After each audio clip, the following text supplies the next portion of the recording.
یہ سارے اچھے کام کرنے کے بعد دوبارہ ان کی حکومت آ جائے, جو مجھے لگتی ہے کہ ہونا چاہیے. تسلسل اگر آپ کا ہوگا تو آپ کے تمام آبجیکٹیوز کے اوپر آپ کی نظر بھی ہے, اور پھر نظر, خبر اور صبر کے ساتھ ہمیں ان تمام چیزوں کو لے کے آگے بڑھنا ہے, جس طریقے سے خان صاحب لے کے آگے بڑھ رہے ہیں. آپ دیکھیں کہ کتنی تنقید ہو رہی ہے ان کے خلاف, مگر وہ برداشت کر رہے ہیں کیونکہ وہ اسپورٹس مین ہیں. میں سمجھتا ہوں کہ تنقید تو ان کی رگوں میں گھسی ہوئی ہے, ان کو کوئی فرق نہیں پڑتا. انہوں نے جو غلطیاں کی, انہوں نے آ کے پورے قوم کے سامنے وہ غلطیوں کو دہرایا, بتایا کہ میری یہاں غلطیاں ہوئی ہیں, میری یہاں کمزوریاں تھیں, میں نے یہ ایکسپیکٹیشن کی تھی, نہیں ہو سکا. یہ ایک لیڈر کی پہچان ہوتی ہے.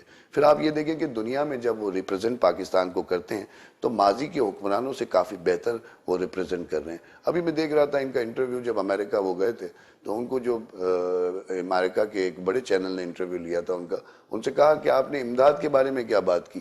انہوں نے کہا کیا مطلب امداد کے بارے میں, ہم کوئی یہاں امداد لینے نہیں آئے. تو یہ ایک بہت اچھا ایک جو سلسلہ چلا ہے کہ ہم بہت زیادہ ہم اس بات کے اوپر ہماری جو ہے وہ لوگ جو ہے وہ ہمیں یہ کہتے تھے کہ آپ امداد کے لیے امریکہ جاتے ہیں اور لوگوں کے سامنے کشکول لے کے بیٹھے ہوئے ہیں. تو یہ کشکول جو ہے میں سمجھتا ہوں یہ پاکستان کی امیج کو بہت ڈسٹرب کر رہا تھا. خان صاحب نے ان کو کہا کہ ہم یہاں پہ اپنی برابری کے لیول پہ کام کرنے آئے. امریکہ ہو یا دنیا کا کوئی بھی ملک ہو, پاکستان ایک آزاد ملک ہے. پاکستان کی فورن پالیسی آج پاکستان کے اندر بن رہی ہے.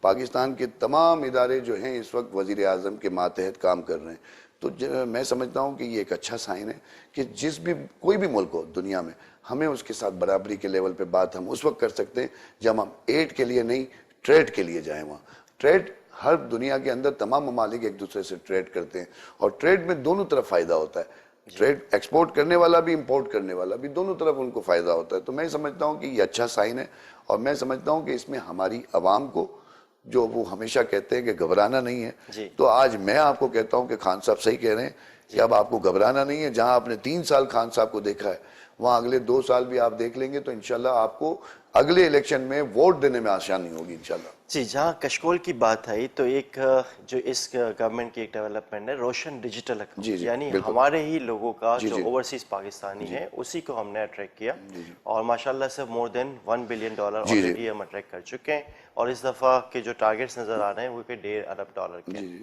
اس حوالے سے آپ کے کیا کمنٹس ہیں؟ اور یہاں میں آپ کو تھوڑا سا ایک اور بھی چیز بتاؤں, جب بھی ہم قرضہ لیتے ہیں ہمیں قرضہ واپس بھی دینا ہوتا ہے, تو جب یہ واپس دینا ہوگا اس وقت بھی آپ کیا دیکھتے ہیں اس حوالے سے؟ دیکھیں میں آپ کو ایک بات بتاؤں, جیسے کہ آپ نے روشن ڈیجیٹل کی بات کی, یہ ایک اچھا ایک ڈیسیزن ہے ہمارے اوورسیز کے لیے, لوگوں کے لیے. دیکھیں پاکستان کے اندر اوورسیز جو پاکستانی ہیں ان کا بہت بڑا احسان ہے ہم پہ کہ وہ اتنا روپیہ اگر نہ بھیجیں, اگر اتنا پیسہ اپنا نہ بھیجیں, اور یہاں پہ اب انویسٹمنٹ ہو رہی ہے. دیکھیں روشن ڈیجیٹل کے ذریعے پیسے کی تحصیل جو ہے وہ آسان کر دی گئی ہے. لوگوں کو بینک سیکٹر کا استعمال کرنے کے لیے, پہلے تو آپ کو پتہ ہے یہ منڈی وغیرہ اور تمام دوسرے ذریعے استعمال کیے جا رہے تھے, جس سے پاکستان کو بہت ڈیمیج کیا گیا. پاکستان کا بزنس مین اب کم از کم اس بات کو سمجھتا ہے کہ وہ اب اس طریقے سے آگے بڑھے جس طریقے سے ایک تقاضے ہوتے ہیں اس کے, صحیح ہے نا. دوسرے طریقے جو استعمال کیے جاتے تھے اس سے پاکستان کو بھی نقصان ہوتا تھا اور اس بزنس مین کو بھی نقصان ہوتا تھا. تو میں یہ سمجھتا ہوں کہ پاکستان کا جو اوورسیز ہے وہ ہمارے سر کا تاج ہے, اور وہ محنت کر کے وہ پیسہ یہاں بھیجتا ہے. ان کے لیے جتنی سہولتیں آپ دے سکتے ہیں میرے خیال سے وہ کم ہوگی, کیونکہ دیکھیں یہاں اور پاکستان میں بڑا فرق ہے. وہاں آپ کے لوگوں کو 12 گھنٹے 18 گھنٹے کام کرتے ہیں. ہماری وہاں کے جو فورن لوگ جاتے ہیں, اتنا آسان نہیں ہوتا, بڑی محنت کرتے ہیں. وہاں پہ گھنٹوں کے حساب سے کام کیے جاتے ہیں. تو ہماری جو نوجوان نسل ہے وہ ساری بیچاری وہاں جا کے محنت کرتی ہے. جو فیملیز وہاں پہ رہ رہی ہیں وہ محنت کر رہی ہیں, جو کاروبار کرنے والے لوگ ہیں وہ بھی محنت کر رہے ہیں. وہ محنت کا پیسہ یہاں پہ جتنا آسانی سے آ سکتا ہے اس کے لیے اگر ذریعہ بنایا گیا روشن ڈیجیٹل, تو میں سمجھتا ہوں کہ یہ اچھا سائن ہے. اس سے آگے جانے کی بات کریں آپ, یہ تو ابھی میں کہہ رہا ہوں کہ یہ پہل ہے. آپ جتنا ان کو جو ہے وہ کوشش کریں گے کہ فلیکسیبل کریں اور فیسیلیٹیٹ کریں, تو وہ آسانی سے وہ پیسہ بھی یہاں آئے گا. اور پاکستان, آپ کو بتاؤں کرونا کی وجہ سے پوری دنیا میں بزنس نہیں تھا, واحد پاکستان تھا جو پاکستان بزنس بھی کر رہا تھا. اللہ کی مہربانی تھی کہ کرونا کی ہمیں ڈیمیج بہت کم ہوئے, ہمیں اللہ نے بڑا کرم کیا. اور آپ یہ دیکھیں کہ کنسٹرکشن سیکٹر کے اندر دیکھیں، ٹیکسٹائل سیکٹر میں بے روزگاری حد سے زیادہ بڑھ چکی تھی. ٹیکسٹائل سیکٹر فیصل آباد جو آپ کا مانچسٹر کہلاتا ہے، آپ وہاں پہ دیکھیں کہ وہاں پہ بے روزگاری حد سے زیادہ بڑھ چکی تھی. آج دوبارہ سے وہ فیکٹریاں بڑھنی شروع ہو گئیں، انڈسٹریاں دوبارہ آباد ہونی شروع ہو گئیں. ایک ایک انڈسٹری 2,000 2,500 ملازم رکھ رہی ہے.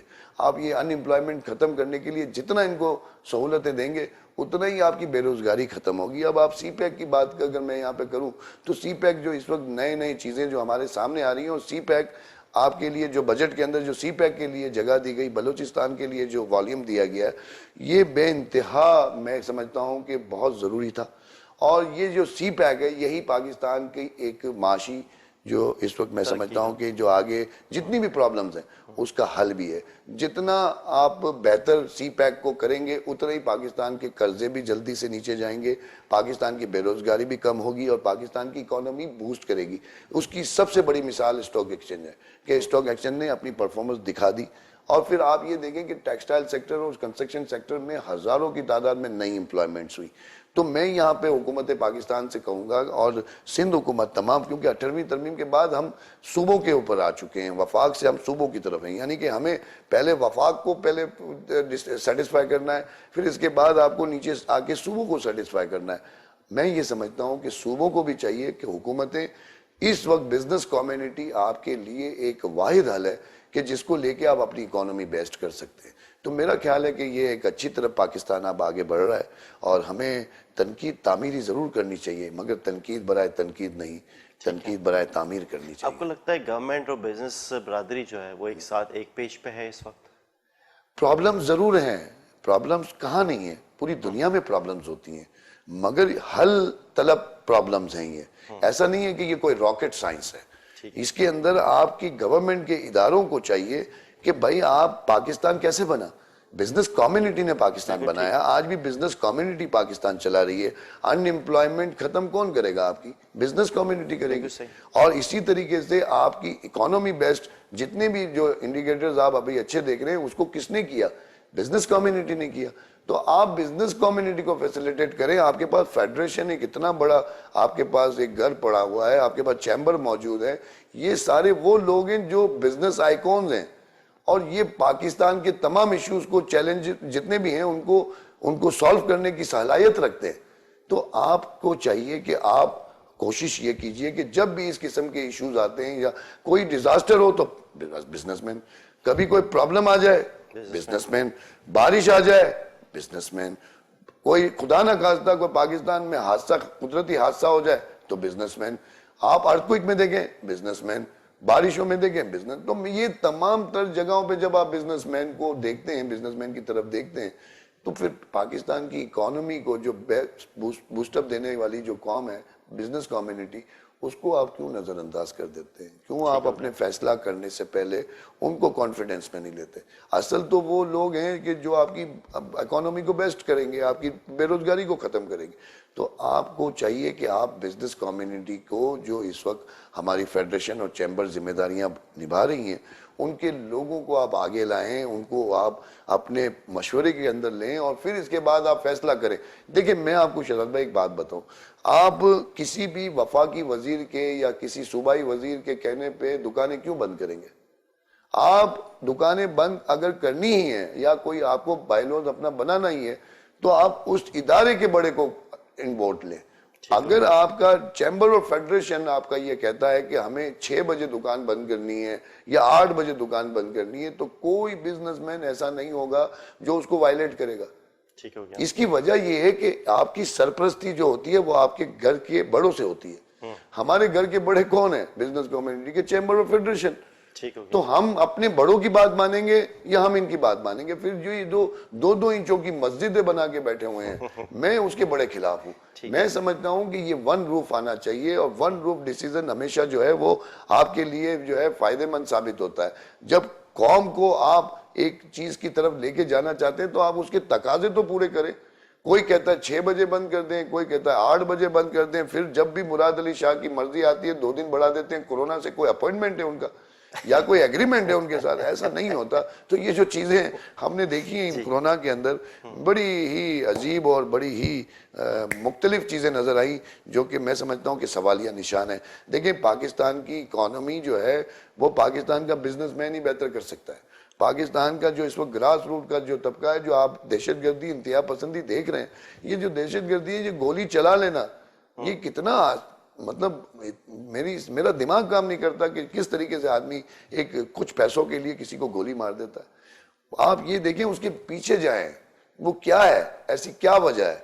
آپ دیکھیں گے تو آپ کو نظر آئے گا کہ یہ وہی غربت کی مارے ہوئے لوگ ہیں جن کو بہت آسان ہوتا ہے ٹارگٹ کرنا, اور پھر جب آپ ان کو ٹارگٹ کر کے کوئی ٹارگٹ دے دیتے ہیں تو وہ اتنا آسان ہوتا ہے, جیسے کہ آپ دیکھ رہے ہیں کہ کس طریقے سے اس وقت مسائل بڑھ رہے ہیں.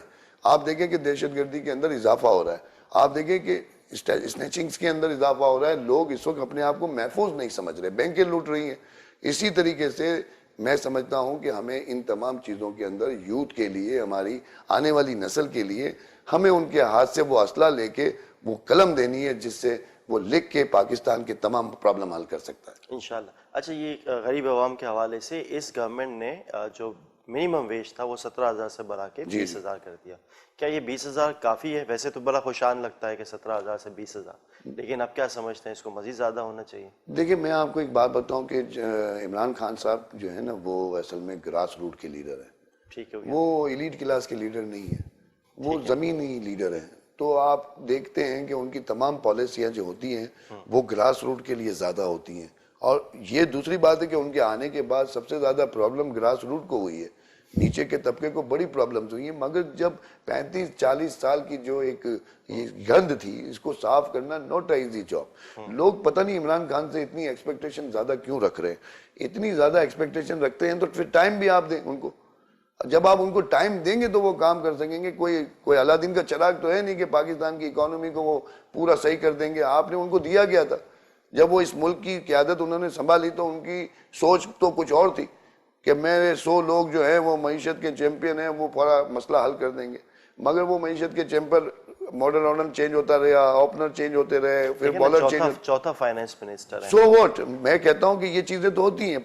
دیکھیں وہ ایک کرکٹر ہے, وہ ایک سپورٹس مین ہے, وہ اپنی ٹیم کو جہاں اس کو پرفارمنس نظر نہیں آئے گی وہ اس کو ظاہری بات ہے اس کو چینج کرنے کا رائٹ بنتا ہے. اور یہ کہہ کے گئے تھے جب انہوں نے کنٹینر پہ کھڑے ہو کے تقریریں کی تھی, تو یہ بھی بات کی تھی کہ اگر میرا منسٹر کام نہیں کرے گا تو میں ذمہ دار ہوں گا, میرا منسٹر کام نہیں کرے گا میں اس کو چینج کر دوں گا. چاہے آپ دیکھیں کہ اتنی تبدیلیاں کسی حکومت کے اندر نہیں آئی ہوں گی جتنی تبدیلیاں ان کے جو ہے وہ دور کے اندر آئی ہیں. تو جہاں تک آپ نے غریب کی بات کی, تو یہ جو 20,000 روپے ہیں, میں سمجھتا ہوں کہ 20,000 آج کے جو ایکسپینسز ہیں, جو بچوں کی پڑھائی ہے, جو ہیلتھ کے معاملات ہیں, اس میں خان صاحب نے آپ نے دیکھا کہ بڑی توجہ دی ہے. اور انہوں نے ایک انشورنس کارڈ, جو اس کا نام مجھے یاد نہیں آ رہا, ہیلتھ کارڈ انہوں نے جو بنایا ہے, اس کے اندر 10 لاکھ روپے تک کی انہوں نے جو ہے وہ لمیٹیشن دی ہوئی ہے, جو پورے پشاور KPK میں تمام لوگوں تک پہنچ چکا ہے. تو یہی سلسلہ وہ پورے پاکستان تک لے کے جا رہے ہیں. تو اس سے یہ فائدہ ہوگا کہ وہ ہاسپٹل جو ان کو نہیں لیتا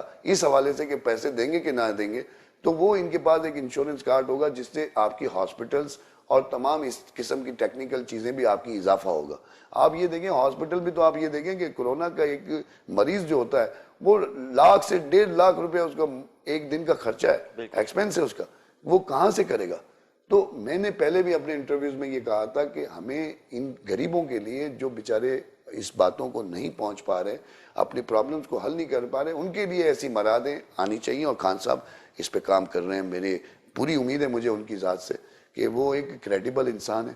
ان سے غلطیاں ہوئی ہیں, غلطیاں کس سے نہیں ہوتی. جنرل مشرف صاحب نے بھی زندگی کے اندر جو انہوں نے اپنی زندگی میں جو کوشش کیا, آپ یہ دیکھیں کہ جنرل صاحب کو بھی یہی دور ملا تھا, مگر جنرل صاحب نے فوری طور پہ ان نالائکوں کو باہر بھیجا, اور نالائکوں کو باہر بھیج کے صرف پاکستان کی اکانومی کو انہوں نے دیکھا. 3 سال میں پاکستان کی اکانومی 2 مہینے کی سیلری نہیں تھی ہمارے پاس دینے کے لیے, مگر 3 مہینے میں 14 رکنی کیبنٹ سے 2002 تک انہوں نے 9/11 کو بھی فیس کیا, اور پاکستان کی اکانومی کو بوسٹ اپ دیا. کس سے؟ ٹیکسٹائل سیکٹر سے, کنسٹرکشن سیکٹر میں. پہلی بار پاکستان کی اسٹاک ایکسچینج آپ کا 700 سے زیادہ انڈیکس نہیں تھا, اور 17,000 پہ انڈیکس چھوڑ کے گئے. پاکستان کا کشکول توڑ کے گئے, loan free, financially stable Pakistan. آپ کو صرف باتوں کی حد تک تو سب دیتے ہیں, پریکٹیکلی اگر کسی نے دیا تو وہ جنرل پرویز مشرف نے دیا، جس کو بعد میں کیسز ناجائز کیس کر کے پولیٹیسائز کیس کر کے کس کس طریقے سے ان کو جو ہے ڈسٹرب کیا گیا۔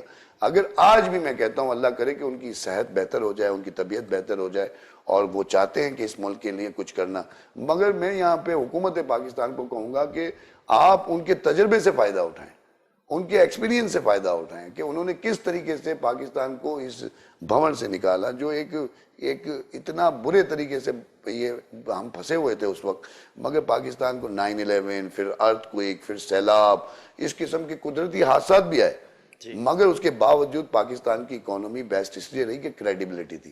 جب آپ کی کریڈیبلٹی ہوتی ہے تو پھر آپ کا گراس روٹ کا جو نیچے کا آپ کا سٹاف ہوتا ہے وہ بھی بےمانی کرنے سے پہلے 10 بار سوچے گا کہ میرا مالک جو ہے وہ ایماندار ہے۔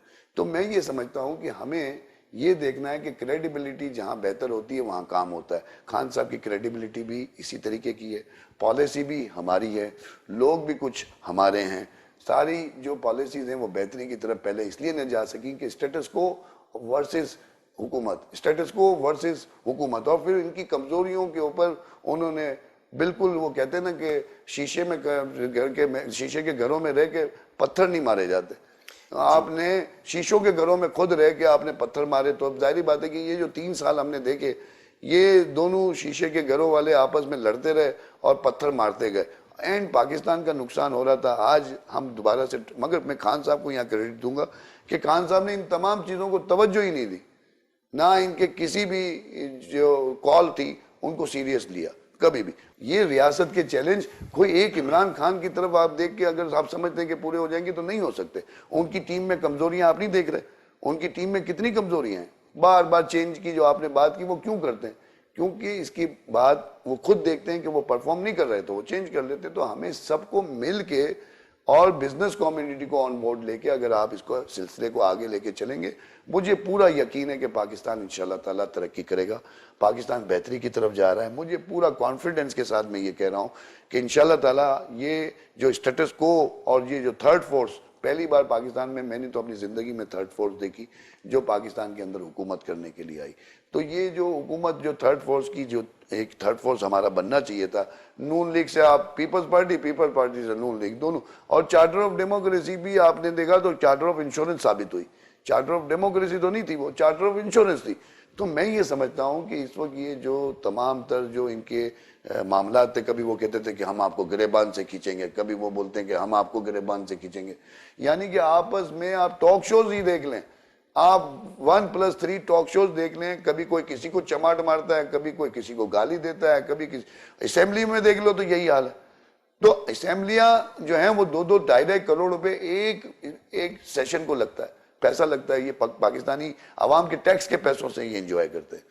تو یہ جو ٹیکس کے پیسوں سے جو انجوائے کر رہے ہیں وہاں پہ جا کے باتیں کیا ہو رہی ہیں؟ تو میرے کہنے کا مقصد ہے کہ یہ ایک کنٹینیوٹی چاہیے ہمیں، ایک کنٹینیوٹی کے ساتھ ایک ہمیں یونٹی بھی چاہیے، یونٹی، فیتھ اینڈ ڈسپلن، تب جا کے پاکستان کو آپ بہتر بہت شکریہ۔ یہاں لیتے ہیں ایک بریک۔